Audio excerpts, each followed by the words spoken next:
Assalamualaikum warahmatullahi wabarakatuh. Perkenalkan, nama saya Deden Rahman. Saya calon guru penggerak angkatan 11.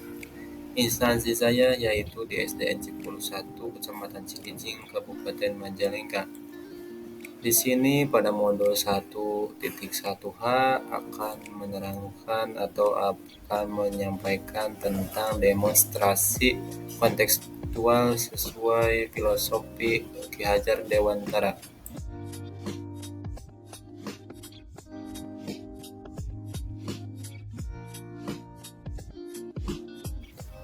Menurut Ki Hajar Dewantara, hakikat pendidikan adalah seluruh daya upaya yang dikerahkan secara terpadu untuk tujuan memerdekakan aspek lahir dan batin manusia. Pengajaran dalam pendidikan dimaknai sebagai upaya membebaskan murid dari ketidaktahuan serta sikap iri, dengki, dan egois. Tujuan pendidikan adalah memajukan kesempurnaan hidup, yaitu kehidupan anak yang selaras dengan alam dan masyarakatnya. Oleh sebab itu, pendidik menuntun anak pada kehidupan yang selaras dengan alam dan masyarakatnya. Tugas sebagai pendidik terbagi menjadi 4 bagian.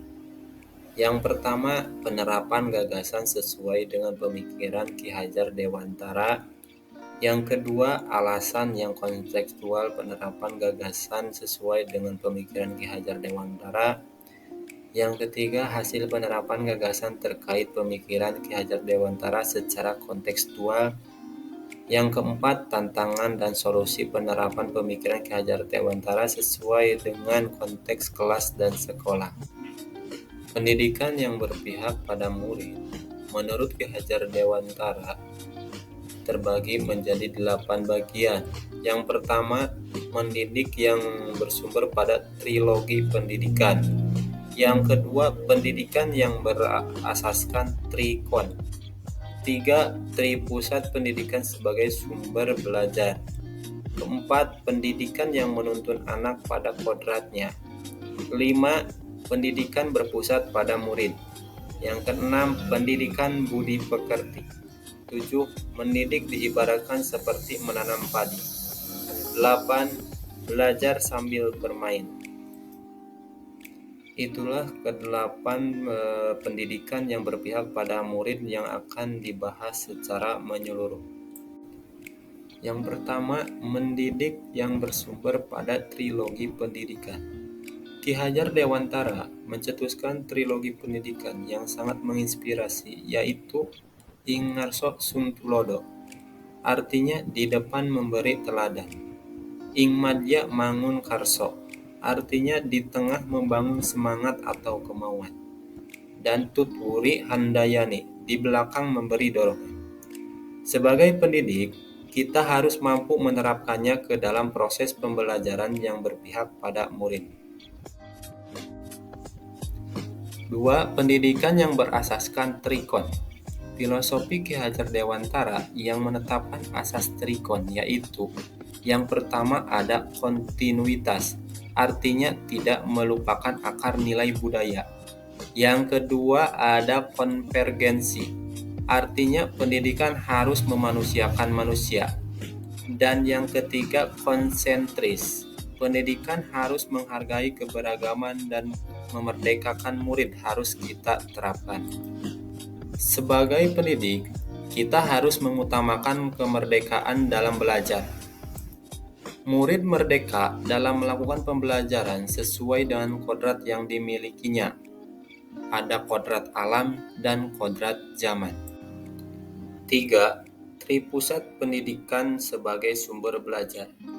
Tripusat pendidikan memegang peran penting dalam keberhasilan pendidikan. Ketiganya secara tidak langsung telah mengadakan pembinaan yang erat dalam praktik pendidikan. Kaitan ketiganya dapat dilihat dari: yang pertama ada peran dari orang tua, yang kedua ada peran dari sekolah, dan yang ketiga ada peran dari masyarakat. Peran dari orang tua yaitu melaksanakan kewajiban mendidik anak di dalam keluarga. Yang kedua, peran dari sekolah. Karena keterbatasan orang tua dalam mendidik anak di rumah, dan akhirnya proses pendidikan diserahkan ke sekolah. Yang terakhir, masyarakat akan menjadi fasilitator bagi peserta didik untuk mengaktualisasikan keterampilannya. 4. Pendidikan yang menuntun anak pada kodratnya. Kodrat anak terbagi menjadi dua. Ada kodrat alam dan ada kodrat zaman. Menurut Ki Hajar Dewantara, pendidikan bertujuan untuk menuntun segala kodrat yang ada pada anak-anak, agar mereka dapat mencapai keselamatan dan kebahagiaan yang setinggi-tingginya. Ki Hajar Dewantara menjelaskan bahwa dasar pendidikan anak berhubungan dengan kodrat alam dan kodrat zaman. Kodrat alam berkaitan dengan sifat dan bentuk lingkungan di mana anak berada, sedangkan kodrat zaman berkaitan dengan isi dan irama. Artinya bahwa setiap anak sudah membawa sifat atau karakternya masing-masing. Kodrat zaman bisa diartikan bahwa kita sebagai pendidik harus membekali keterampilan kepada siswa sesuai dengan zamannya, agar mereka bisa hidup, berkarya, dan menyesuaikan diri. Dalam konteks pembelajaran, pendidik harus membekali siswa dengan kecakapan abad ke-21. Artinya, pendidikan zaman dulu akan berbeda dengan zaman sekarang. 5. Pendidikan yang berpusat pada murid. Pendidikan yang berpusat pada murid menekankan pada minat, kebutuhan, dan kemampuan individu. Menghadirkan model dan metode belajar yang menggali motivasi untuk membangun kebiasaan murid menjadi pembelajar sejati. Selalu ingin tahu terhadap informasi dan pengetahuan, suka dan senang membaca. Sebagai pendidik, kita harus mampu menciptakan proses pembelajaran yang dapat mengembangkan kualitas sumber daya manusia yang dibutuhkan di era mendatang seperti kreativitas, inovatif, kepemimpinan, rasa percaya diri, kemandirian, kedisiplinan, kekritisan dalam berpikir, daya nalar yang tinggi, kemampuan berkomunikasi dan bekerja dalam tim, serta wawasan global untuk dapat beradaptasi terhadap perubahan dan perkembangan. Semua itu terkandung kepada profil pelajar Pancasila. 6. Pendidikan budi pekerti. Menurut Ki Hajar Dewantara, budi pekerti atau watak atau karakter merupakan perpaduan antara gerak pikiran, perasaan, dan kehendak atau kemauan, sehingga menimbulkan tenaga. Budi pekerti juga dapat diartikan sebagai perpaduan antara cipta kognitif, karsa afektif, sehingga menciptakan karya atau psikomotor. Budi pekerti menjadi bagian tak terpisahkan dari pendidikan dan pengajaran yang kita lakukan sebagai pendidik. Sebagai pendidik, harus senantiasa memberikan teladan yang baik bagi siswa-siswanya. Dalam mengembangkan budi pekerti, kita juga bisa melakukan kegiatan-kegiatan pembiasaan di sekolah untuk menanamkan nilai-nilai budi pekerti ataupun akhlak mulia kepada anak peserta didik. 7. Mendidik diibaratkan menanam padi atau tanaman. Peran pendidik diibaratkan seorang petani atau tukang kebun yang tugasnya adalah merawat sesuai kebutuhan dari tanaman itu, agar tumbuh dan berbuah dengan baik. Tentu saja, beda jenis tanaman, beda perlakuannya. Artinya, bahwa kita seorang pendidik harus bisa melayani segala bentuk kebutuhan metode belajar murid yang berbeda-beda. Kita harus bisa memberikan kebebasan kepada murid untuk mengembangkan ide, berpikir kreatif, mengembangkan bakat dan minat. Tapi kebebasan itu bukan berarti kebebasan mutlak. Perlu tuntunan dan arahan dari guru supaya murid tidak kehilangan arah dan membahayakan. 8. Belajar sambil bermain. Dalam pembelajaran di kelas, kita harus memperhatikan kodrati anak yang masih suka bermain. Ketika murid-murid sedang bermain, pasti yang mereka rasakan adalah kegembiraan, dan itu membuat suatu kesan yang membekas di hati dan pikirannya. Sebagai pendidik, kita harus mampu memasukkan unsur permainan dalam pembelajaran, agar siswa senang dan tidak mudah bosan. apalagi menggunakan permainan-permainan tradisional yang ada. Selain menyampaikan pembelajaran melalui permainan, kita juga mendidik dan mengajak anak untuk melestarikan kebudayaan yang ada di sekitar kita.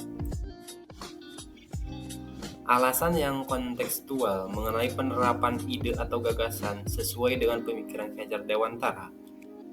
Konsep pemikiran Ki Hajar Dewantara sangat relevan diterapkan pada zaman sekarang ini. Inti dari filsafat pendidikan Ki Hajar Dewantara adalah perubahan. Pendidikan seperti tata surya, selalu bergerak, tidak pernah berhenti, tidak boleh statis ataupun diam. Mereka tidak pernah berhenti berputar, karena ketika mereka berhenti berputar, maka akan terjadi kehancuran. Selain pendidikan, begitu juga dengan kebudayaan harus bersifat dinamis. SDN Cipulu 1 menanamkan karakter dan budi pekerti melalui kegiatan. Yang pertama, jadwal piket guru untuk membudayakan budaya 5S setiap harinya kepada siswa-siswi. 5S tersebut senyum, sapa, salam, sopan, santun. Yang kedua, diwajibkan berdoa sebelum dan sesudah pembelajaran. Yang ketiga, pembiasaan Jumat religius.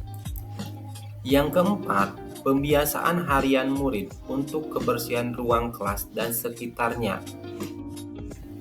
Ada beberapa penanaman karakter dan budi pekerti melalui kegiatan yang selalu dilaksanakan di SDN Cipulu 1. Di antaranya yaitu kesehatan, kebersihan, sholat duha, kultum, tadarus, upacara, senam setiap hari Sabtu, dan makan bersama supaya kita sehat dan bergizi, sesuai dengan gerakan sekolah sehat.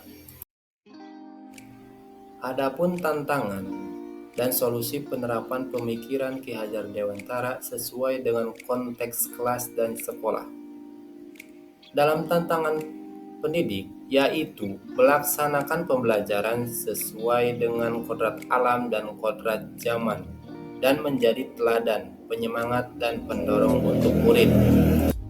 Solusinya, yaitu harus menguasai keterampilan abad 21, memilih metode belajar yang menyenangkan dalam pembelajaran dan memahami karakter murid, sehingga bermain sambil belajar, karena bermain merupakan kodrat anak. Dari pemikiran ini, saya menyadari sebagai pendidik tidak boleh memaksa anak agar sesuai dengan kemauan kita, namun harus mampu membimbing mereka agar tumbuh dan berkembang dengan baik sesuai dengan kodrat alam dan kodrat zaman. Karena pendidikan zaman dulu pasti akan berbeda dengan zaman sekarang. Terima kasih. Salam hebat guru semuanya. Assalamualaikum warahmatullahi wabarakatuh.